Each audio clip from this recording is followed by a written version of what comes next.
Thank you all for coming. It's my pleasure to introduce Liz Perle.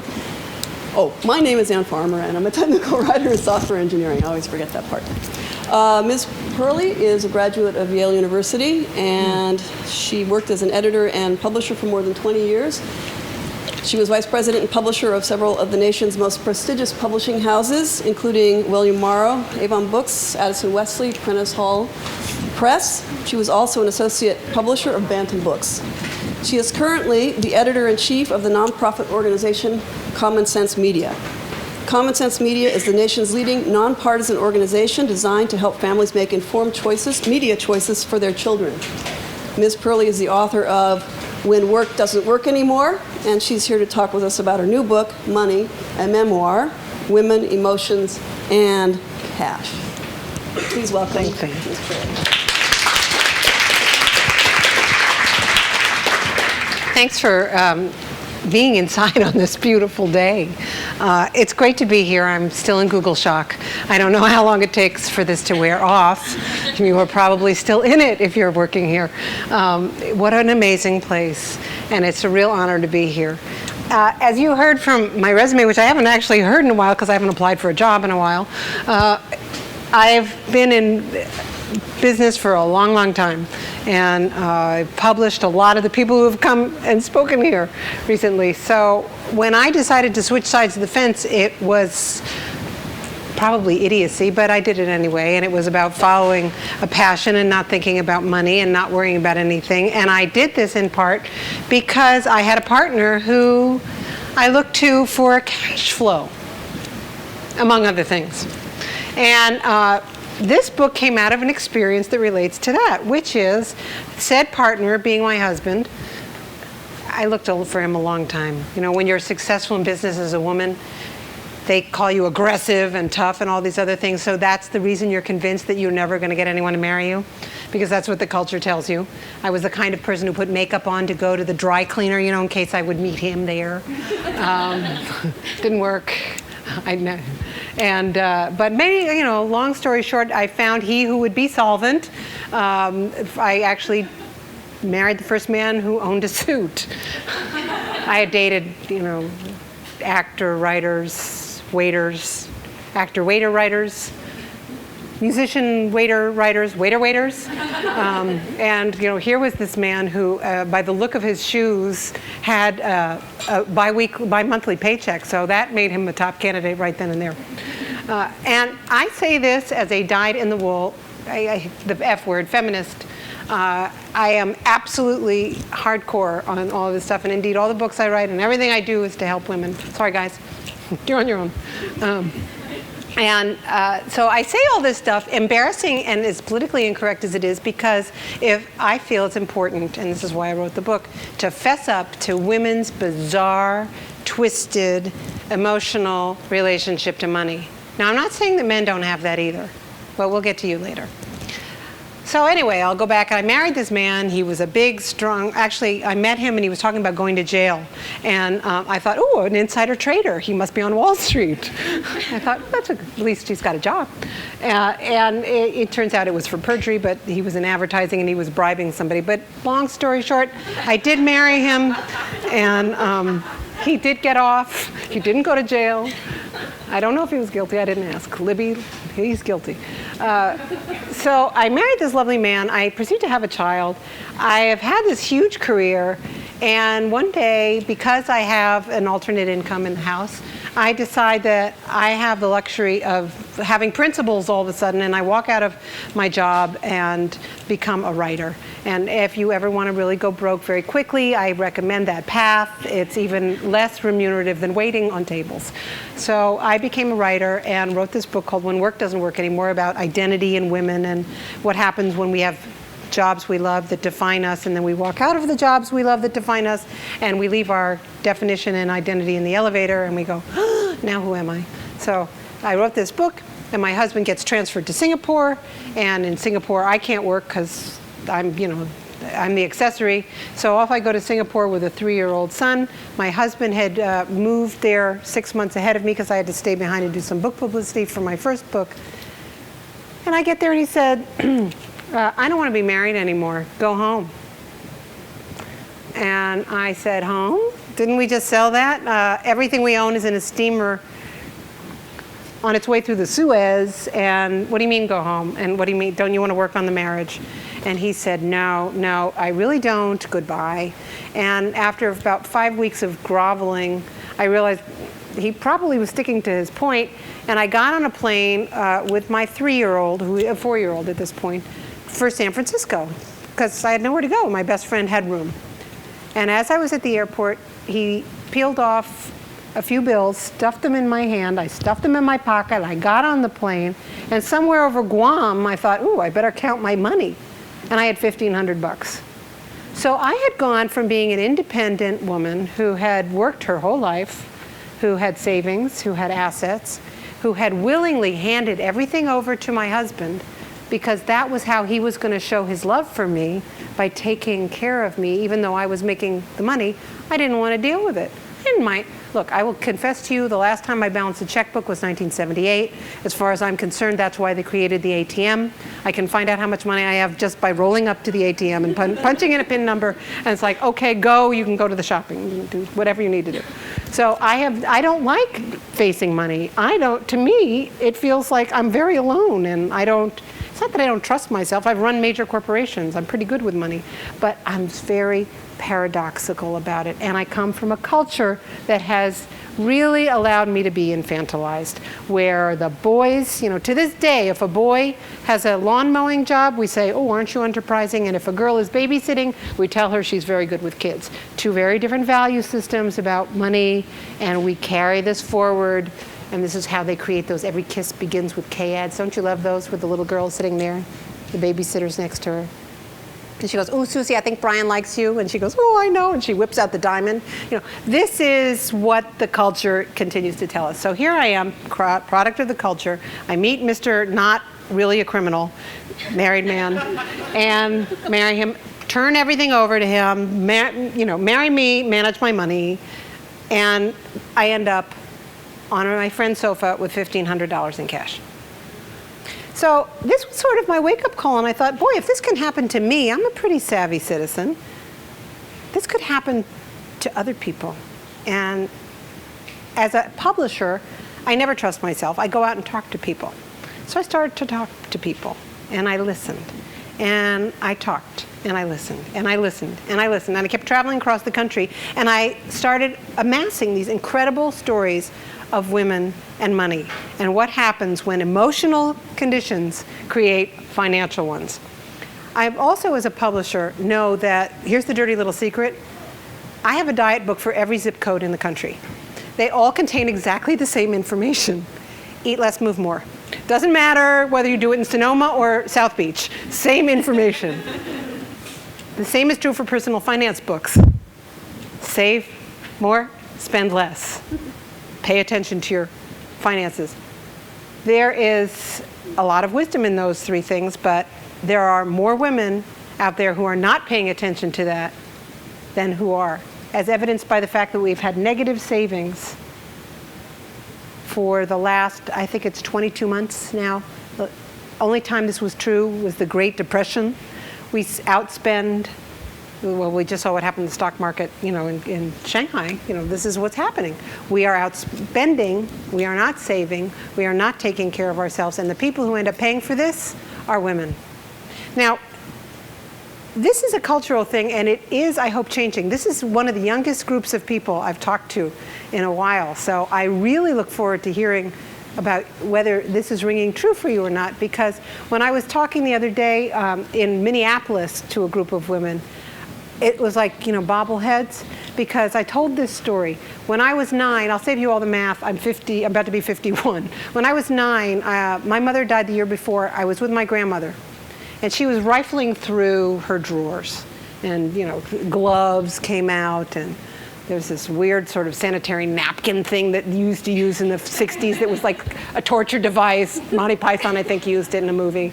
And she was pulling out all this weird stuff, and then she pulls out this little thing. And I said, what is that? And she opened it up, and she went to her bag, and she put a $20 bill in it, and closed it up. And this is literally a pin, and it's pin money. This is what, ouch! Oops, this is what it comes in. Pin money. This is, she said, the only Yiddish word I ever heard her use, she said, this is the beginning of your knipple. Which didn't sound good, especially when paired with the sanitary napkin thing. She said, this is the beginning of your knipple. It's a woman's private stash. Everybody needs one. This was my financial education. No one said anything to me for 30 more years until I ended up with $1,500 and all my assets being managed from a man who had just told me to get lost in Singapore. The culture conspires. You know, women are valued for such a broad range of things, you know, our looks, our brains, our resumes, our ability to earn money, our homes. You know, we've got a very long thing. But if you ask women and you look at the studies about how they value themselves, it's in what we contribute to other people. We're very indirect about wanting things for ourselves. We do not say we are materialistic beings. We say we are caring beings. There's 3 million years of brain chemistry behind this. I won't go into that. You should have my friend Luann Brizendine here who talks about the female brain, because she'll tell you all about that. But there are real biological and wiring and cultural issues conspiring for women to behave as stupidly as I did about my finances. And it's interesting because women don't take control of their lives for very emotional reasons. How many of you, well, you all work at Google, so it doesn't count, but how many of you have a 401k? How many of you had one before you came to Google? Wow. Okay, it's a generational change. I asked that question with women in their 50s, and it doesn't happen. You know, at what age were you when you first opened a 401k and people are already behind the curve with taking care of themselves? Because there is this weird thing that someone's going to bail them out. That someone or something that's going to bail them out is a husband, a father, a job, or I cannot tell you how many people have a novel in their drawers that is going to be the next big best-selling novel out there that's going to release them from having to worry about their money. You know, when I started in publishing, my first salary was $6,500 a year. I think that's below the poverty line now. But I never negotiated it. And there is a reason for that. When you look at, Carnegie Mellon just came out with all this research about salary negotiations. When you ask a man what a salary negotiation feels like, and you ask him to choose from a list of descriptors, he says going to a ball game. When you ask a woman what a salary negotiation feels like, an overwhelming majority of women picked going to the dentist. Ball game dentist. A little bit of a difference there. And how does this show up? The average gap in salary between what a woman will leave on the table versus a man for failing to negotiate that salary over the course of a lifetime is $500,000.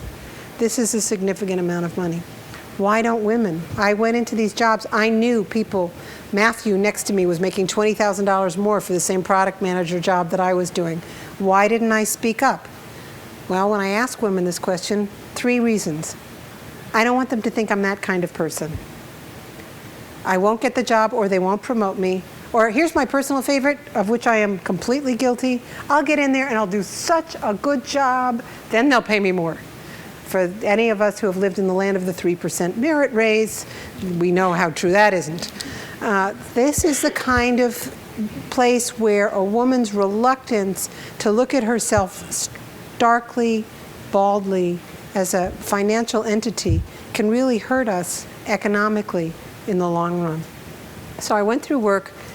I was so happy to trade recognition for money. Give me praise, I'll figure out the money later. It's like I didn't put the financial piece in the center of my life. And this is overwhelmingly true. In UC Irvine, they just did a study where they gave men and women a salary who were not entry level. And the women got it up to from $60,000 to $63,000, and the men from $60,000 to $68,000. And when they asked why, the men said, "What do we have to lose?" And they asked the women, "What do you have to lose?" And they said, "Everything." When you ask a man, what is money? A river or puddle? Money is a river. It's constantly replenishing. If you ask a woman, the overwhelming number of women polled in this country still fear being bag ladies. They still fear that everything is going to be taken away from them. And there's a reason for this. 87% of the impoverished elderly are women. We die much later than the men in our lives. We die without resources. Yet, paradoxically, we're going to inherit more money in the next generation. You guys are going to inherit much more money in the next generation than ever before, and it's predominantly going to women. This is why you see people educating women about finance all the time now, but it's not making much headway. So why? Because fundamentally, people are a lot like me. I have this weird feminine thing where I don't want to deal with it. I don't want to face it, and I don't want to own it. Because when I was interviewing somebody, I said, what is that about? I'm so embarrassed. I'm so mortified. I don't mind making it. I just don't want to deal with it. She said, money is power. And I thought, oh, get out the Birkenstocks. We're back in the 70s, you know. And I said, crunch, crunch. What do you mean money is power? And she said, money is power. And I thought about it, and it is a power relationship. With my first husband, when I turned all the money over to him, what was I saying? You have the power. You have the power in this relationship. I really know I have the power, which is the other thing women say. It's like, so quietly, I really know that I can take care of this myself, but I want him to feel that he can do it because I don't want to deal with it, and it's serving me. And we have a culture full of these celebutantes who reinforce this kind of image for our children all the time. All the time. You look at Paris Hilton, you look at all these girls with the money that comes from nowhere, and they're not talking about saving or doing anything responsible. They're talking about traditional feminine sort of roles where, let me tell you, this is not a good financial plan, but I digress. So anyway, I got divorced, I come back here, and I realized that I've made a big mistake in turning all my money over. But I did have a knipple. I had saved a little money that my husband never knew about, and I started my life over, and I was in a support group because now I'm in California and everything has a support group. And I was with these very well-to-do, sort of very supported people, and talking about, oh, how am I going to live? I don't have any money, and I was whining about my kid. I'm not going to be able to give him school. And she said, one woman said, oh, bullshit, you want the money for yourself. You're hiding behind your kid. And this was another sort of wake-up call for me, because everything I do for my family, right? I buy a sofa for my family. My family does not want a new sofa. I want to buy a new sofa. But anyway, I do. I bought a new rug because the family room needed a new rug. My husband went, the family room does not need a new rug. But anyway, we'll get to that story in a minute. But so I'm in this support group, and this woman said, you're so full of it because you really want this money, and you're just afraid to admit it yourself. And I thought, first of all, thanks for taking my clothes off in public. I felt completely naked. And second of all, I thought that's absolutely true, and how humiliating. How humiliating to absolutely admit that money matters to me. Because I had this false notion that I would never have to admit that. It was crass, it was crude. I was told you never talk about, the other piece of financial information from my grandmother was when I asked her, Nana, are we rich or poor? She said, oh, we never talk about money. It's rude, You just didn't talk about money. So I took this information in from the support group, and I went and I negotiated my divorce settlement with my husband as a financial settlement, not the way my friend Lisa did, who tried to use the divorce to rake him over the coals for revenge, or not the way another woman I interviewed who, when she called me up and said, what do I do? I don't know, how to structure payments. And I said, well, how much do you need every month? She goes, I can't tell you. I said, you can't tell me because you don't know? Or because you're embarrassed? She goes, oh, I know what I spend and I'm embarrassed. I can't tell you. So she gets divorced. She calls me 3 months later as part of a follow-up interview. She said, I can't live on my settlement. I said, well, why didn't you stick up for what you needed? She said, I didn't want him to be mad at me. He was leaving her. You didn't want him to be mad at you, these kind of emotional things. I instead now, because I was sort of honest about the fact that money was going to matter, not just to my son, but to me, sat down and created a dialogue with my soon-to-be ex-husband that has turned into the platform of a very good friendship. Oddly, we are very good friends today. Thank God he ditched me because he was a pain in the ass. But it really, we had an unloaded conversation, and it could have gone off the rails and created a very different relationship with him that would have affected my child and myself and my own empowerment with money for years to come. So here I am at a reduced income level and realizing that I was okay. I got my assets together. We had our divorce. We moved along. Now I had to decide what kind of life I wanted. I wanted to be, I always have to work, and that's just who I am. And will always be that way, A, because I need to, but B, because I want to. And I designed a work life and go back into my old profession of publishing and find that because I'm working 30 hours instead of 60 hours a week, I'm the subject of a lot of resentment because I have placed a value on my time and taken a pay cut because I valued my time as much as my money.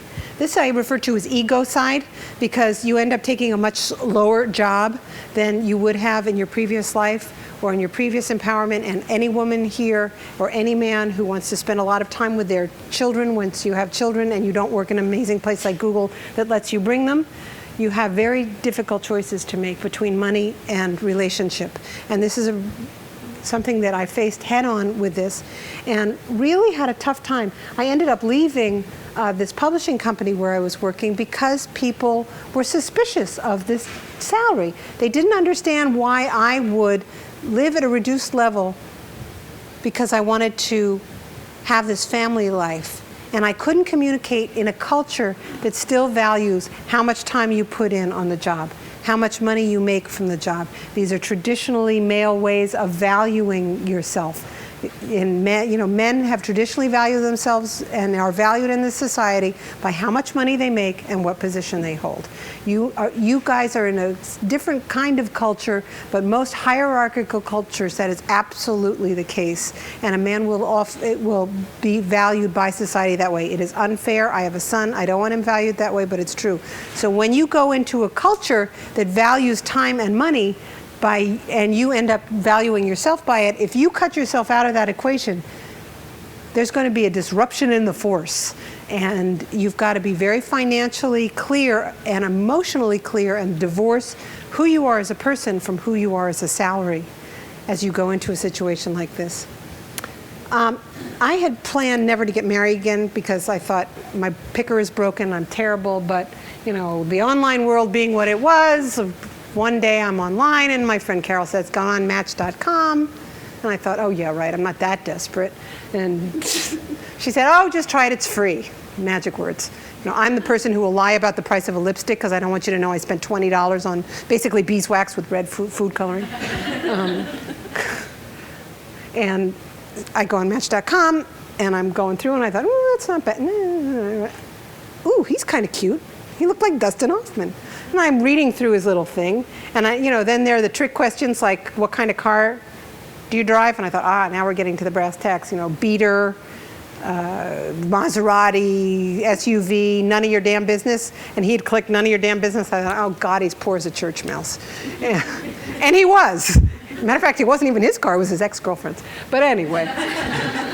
So we start corresponding, and one thing leads to another, and little did I know, but he was my soulmate. And all of a sudden, I am now in the position of facing something that a third of all women in this country face who get married.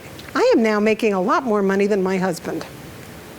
And I'm coming into the marriage with money. And the first thing somebody tells me is, you gotta sign a prenup. And I thought, that's the least romantic thing I've ever heard of. He's gonna run for the hills. That's it. It took me a long time to find this one. He doesn't look like he's an axe murderer, and I would like to marry him. And a prenup should probably just queer the whole deal. So tentatively, I bring it up and wait for, the door to slam. And he said, what a good idea. And I thought, whoa, you are enlightened. I'll marry you. So because he said, a marriage is a contract. It's a financial contract, it's a social contract, it's an emotional contract, it's a spiritual contract, but it's also a financial contract. So I do a prenup. That sounds pretty good. But then we face putting our money together. We have 2 kids now. He comes with one, I come with one. That went a lot easier than the money, let me tell you. We put the money together.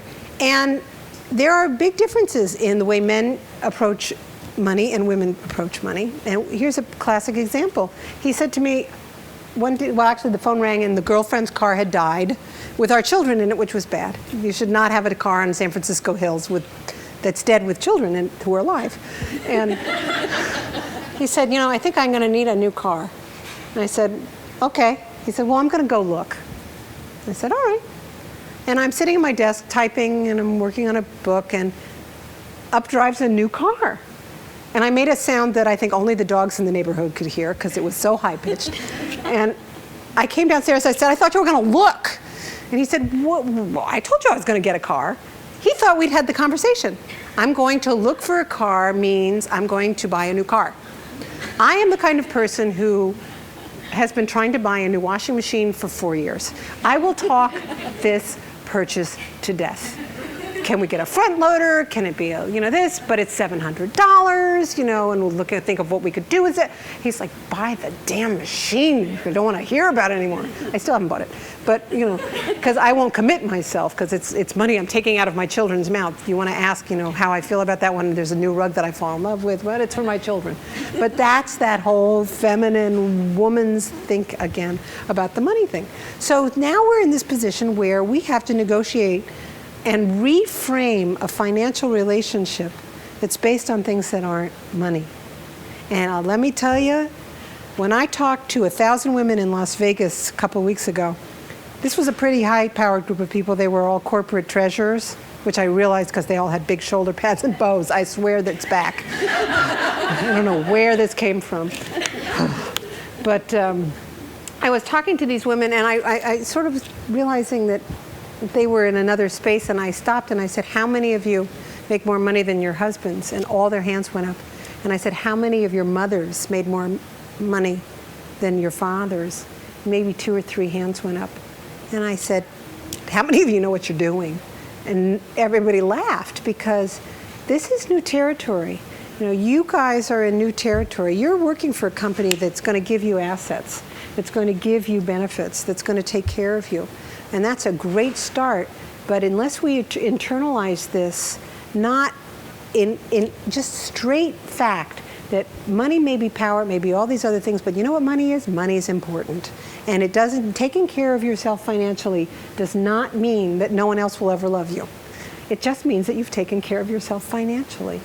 And most of America is not doing this. And most of American women are still not doing this. And I cannot tell you, when I talked at Stanford Business School the other day, I asked how many women at this lunch, brown bag lunch, thought they were still going to be working in 10 years, and 1/3 of the hands went up.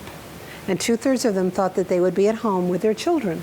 And that's fine, but they better save. And they better understand what their financial requirements are. And they better know that they've got a say, whether they're making the money or not, in what the relationship is financially there. Because they could end up on their friend's couch with $1,500 and a secret stash that her ex-husband didn't know about, the way I did. And that's really why I wrote this book, because I have a son and a daughter. And I don't want my son to go out there thinking that his value in life is going to come from his earning capacity. And I don't want my daughter to think her value in life is to attract someone who earns a good salary and who will take care of you. I want to, money is a proxy in this culture. We use it for revenge, for envy, we use it for love, we use it for care, we use it for security. But unless we're really clear about it and really honest, we're going to not have a clear relationship and not be able to take care of ourselves. I can laugh about the fact that I go out to dinner with my husband and he snaps down the credit card and I know the bill's coming back to me. I like that feeling of being taken care of. But I also know that bill's coming back to me. I love my husband. I have married the greatest guy on the planet. If his salary were a light bulb, you could not read by it. He is a journalist. So I have learned to value, and it's been great for me, to be conscious of the role that money plays in making my choices. When I interviewed a couple of women coming out of college, one told me a story of how she had fallen in love with a guy and she felt so safe with him and wonderful. And it didn't really occur to her that the fact that he had a good suit and had gone to law school was playing into the attraction. And when it turns out this boy had a rather abusive mother who, of course, this girl was not good enough for. And after she gave up her rent-controlled apartment and gave up her job and moved across the country to move in with this guy, only to be sort of hounded out of Dodge by the abusive mother and having to start all over again from scratch with no more rent-controlled apartment. Only then did she realize that, what was attracting her was in part his financial security. There is nothing wrong with that. Just know it's on the radar. And that's really why I wrote this book, why I did it with women's stories, because I listen to other women when they tell me their stories. And women did things with money that I never imagined. I learned so much, but we're smart people, but we aren't raised in a way to really pay attention to what emotions we're loading on cash. So I hope that if you do read this book, it'll help you do what many women have said after they read it, which is go, that's me, that's me, that's me. I'm a little embarrassed that I do that, but I don't want a lack of awareness to drive choices. I don't want emotional needs to create financial conditions, because we're all lucky enough to be working. We're all lucky enough to use our brains, to be well remunerated, but we also have to really be conscious that money is just money. Nothing more and nothing less. And it's a tool. And as I tell my kids, and then they roll their eyes, happiness is really wanting what you have, not having what you want. And I just oh, Mom, go away. But a secure financial life is every woman's right. But it's also every woman's responsibility. So thank you for listening to me today as I honk with this cold. And I'd be happy to hear from you guys, because you're actually a new audience for me. Thanks.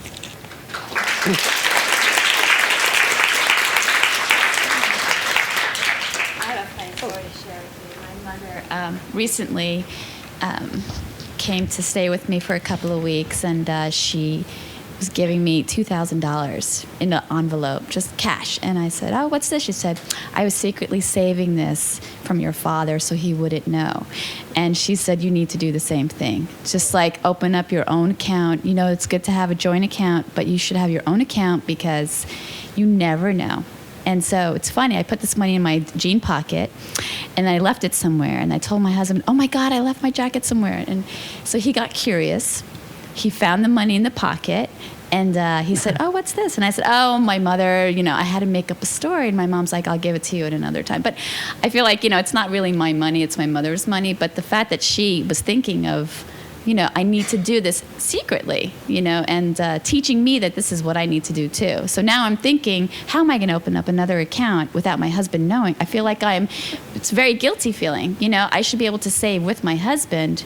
And because we have a small child. So now I'm like, oh my God, finances are so important. They always, should be. But I'm thinking, do I need to, be sneaky and do this behind my husband's back? I mean, what if he finds out, And it's a scary thought, but it's also, I still think about it, thinking that maybe this is the way we could save. Maybe I could be the one who can save better than us combined, So it's interesting. I could touch upon everything that you said, So thank you for sharing. Well, thank you.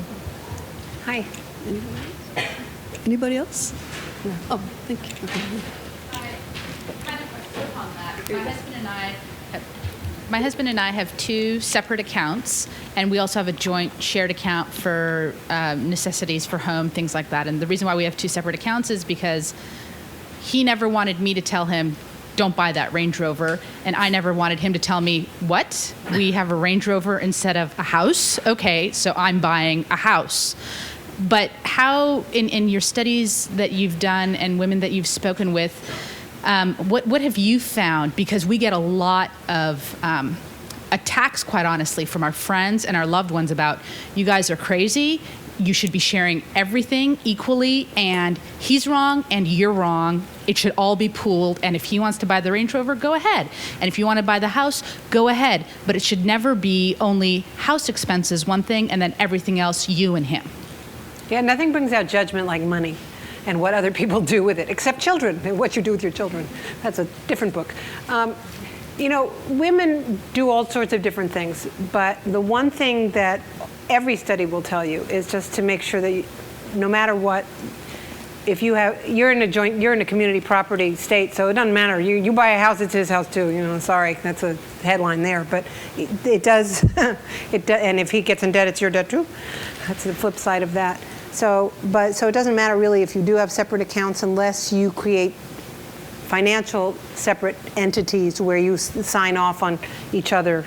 That's your property and that's my property, and that's like it's a post-nuptial agreement. There's no right or wrong. There's no one way that works better. It's completely individual. It has a lot to do with the incomes of the two partners.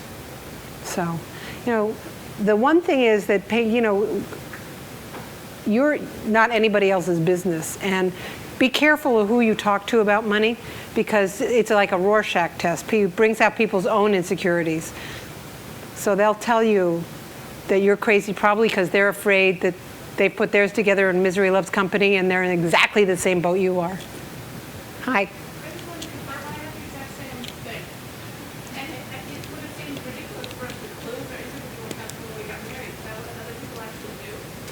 You can't believe how many people do that. And they close everything and they put it all together. But I will say that one of the scariest trends are there was a new study that came out from Red Book recently about how many women are coming out of college and expecting not to work and just be supported by their husbands. And these are educated women, and it was 40+% of women said that they wanted to do this. And this is a scary bit of business because they're not taking care of themselves. Well, I think, yeah. It's actually a question for you.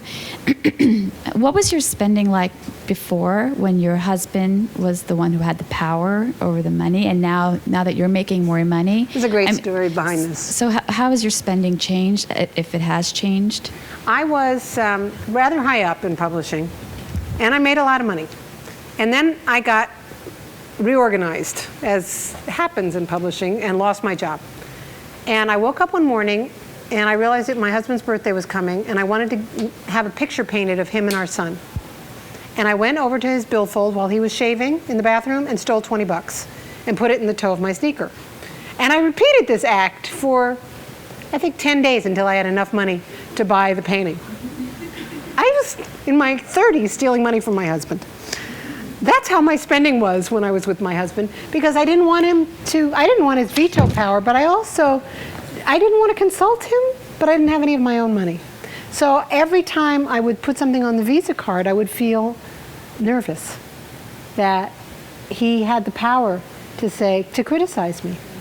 And as a matter of fact, there was just a big front page New York Times piece, and it talked about this thing that about half women do in this country, which is they pay for things in cash and put a little bit of on the credit card and the rest of it in cash, because husbands don't monitor the cash, they monitor the credit card bills. Now that I make more money, and we collectively make a decimal point of what we used to make before, I don't spend as much. I'm much cheaper on myself. I still overspend on my family. And it's a very female thing. I will see a sweatshirt. My daughter has more sweatshirts than the Gap. But if I see a sweatshirt that I think she'll like, I will buy it. And I have to be careful, because what message am I sending her? I am her textbook. What message am I sending my children about my financial behavior? I learned fairly early on in life, I think it was my mother who taught me this. She sold her engagement ring. And I remember, and my parents were married, she sold it because she was uncomfortable having a big rock on her finger. And she said, I want to have the money in the bank account to buy something that I want. My grandparents were scandalized. And I learned, I was about 11 at the time, that money gives you independence. And as a woman later in life, this affected my relationship with my partner, because each of us being independent financially means that we make choices for emotional reasons together, and not because of dependency. And I think that taking ownership of your money and seeing the salary negotiation and the decisions over how you invest is really something that gives you independence and gives you more possibility in your life. That's the goal. That's it in a nutshell, beautifully framed and beautifully put. And I only wish that there were more women like that, because I am 51. Most of my friends are like the statistics, where 60% of baby boomers have $10,000 or less in their 401k. That's, I can't retire on $10,000, no less make a reasonable decision. Hi. Right next to you.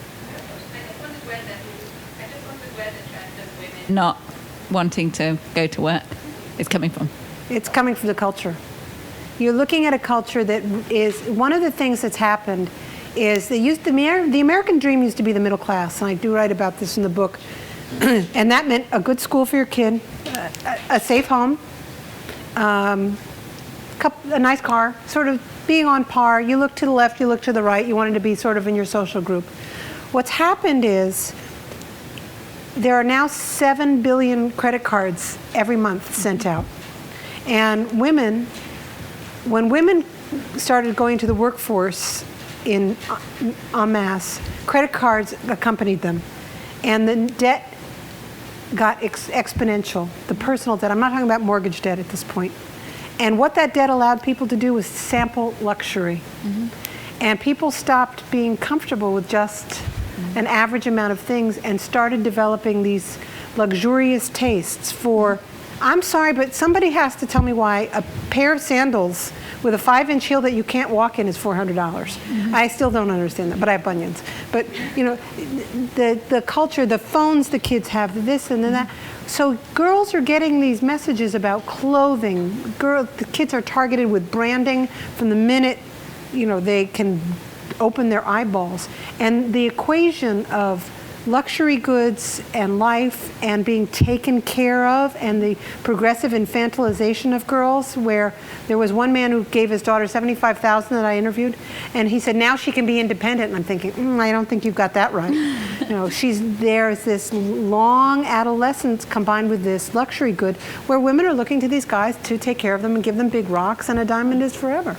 And it is throughout the culture. Just open any women's magazine or any teen magazine, and it is there, and it's scary. That's what I do in my day job. That's why I do Common Sense Media, because if girls can't, and boys for this matter, they're equally tyrannized, can't learn to parse what messages they're being given with every kiss begins with K, or you know, the latest phone that does everything including your laundry or whatever, that you can buy on your credit card that you get when you walk through the threshold of the college that you go to, so that you walk out of college with debt. These kids are dead in the water. So they're going back to this 1950s. Who wouldn't want to be taken care of and drive a Range Rover and have a 5-carat pink diamond? Your mother. That equates with the story I read about in a magazine as well when I was in the dentist. That basically that situation, it was like a sob story from the man's point of view, because he'd met his partner at Harvard or Yale or somewhere, and that kind of pattern, you know, they'd had a kid and she just wanted to stay home now and like totally, but still have the manicures and go to all the classes, and Right. and it was like a very stressful relationship. She's married. You know, we still in this society value men for the money they make, and you know, because that means they can be taken care of. It's so politically incorrect to say this, but unless we say it and call out, maybe not the people in this room, but we all know somebody who's like that, you know, and say, hey, wake up. You know, this is really a fantasy. And besides, it feels good to touch every part of your life. Hi. What I see mostly from my friends who are married and have kids is that the women are working, and now they're stressed out about the kids in daycare, and they're still working at home and working in the workforce. And so it's like they've gained all of this responsibility because they are working outside of the home, but they're still having to do everything at home too. And they're not getting as much help from their spouses as they would like, and so they're stressed out. And so I don't see where women are gaining that. I mean, they're working, but they're working a lot. Yeah. Well, I wrote a whole book on this. You know, we failed. we have failed miserably. We failed parents, not just women. We failed men as fathers because we're telling them we're going to value you by how much money you bring in. Therefore, you have to work all the time and climb your way up the food chain in your employment. We fail women by saying you have to do the same thing and then raise children. And then we have these parents who have made, a lot of women who are not working, who had jobs, who now have made their children their jobs. So they're setting an unrealistic standard. My son goes to school with 7th graders who have never taken a public bus in the city. This is not healthy for our children, but this is their job and they don't want to let go of their job. So people have not solved this situation by any means. But if you're really square, and I'll tie this back to money, that's why I talked about trading time for money and learning to value who we are and broaden our definition of success beyond our net pay, our stock options, our perfectly groomed children. On the other hand, there is no happy medium, but there are happy compromises, and they can be made, but they involve both men and women. You can't have the women. Nothing. Gloria Steinem said when I interviewed her for my last book, she said nothing is going to change until the men change, and that's true, and they are changing. I'm seeing that. Look, you're smiling.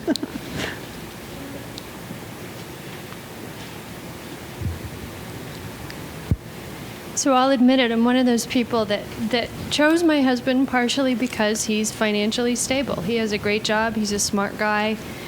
And what that enables us to do is to be partners in the marriage. I have a great job and I'm a smart girl and we can be partners. So that means if I want to take 2 years off, I can. And likewise, if he wants to take 2 years off, he can.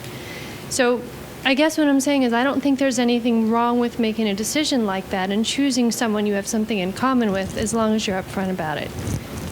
The subordinate clause trumps as long as you're upfront about it. One of the things I never want to do is judge somebody's decision. Somebody, you marry who you marry or you don't marry who you don't marry, and you work, you don't work, you're raised, but you gotta be aware of watch the money. You gotta be aware of the money. If you decide what's best for you and your family is that you're not gonna work anymore, you still gotta be a financial entity. You've still got to put a price on your time and your efforts and be aware and have it be part of the dialogue and the nature of the contract between you and your spouse. Because if you don't do that, you end up like me, assuming a whole bunch of stuff. And what does my son always tell me? Assume. That makes an ass out of you and me. I hate that. But, I assume you did your homework. But that's it. As long as you're upfront about it. And because women don't want to talk about money, because it's threatening, they fear it will threaten an employer or a spouse or a parent.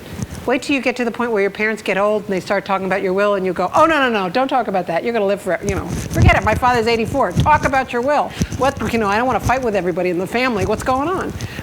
I can't bring myself to say it because I don't want him to think I'm reducing our relationship down to a financial entity.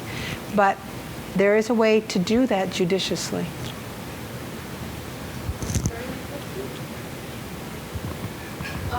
Liz says that she'll sign books. Well, So, thank you, everybody. thank you very much for coming.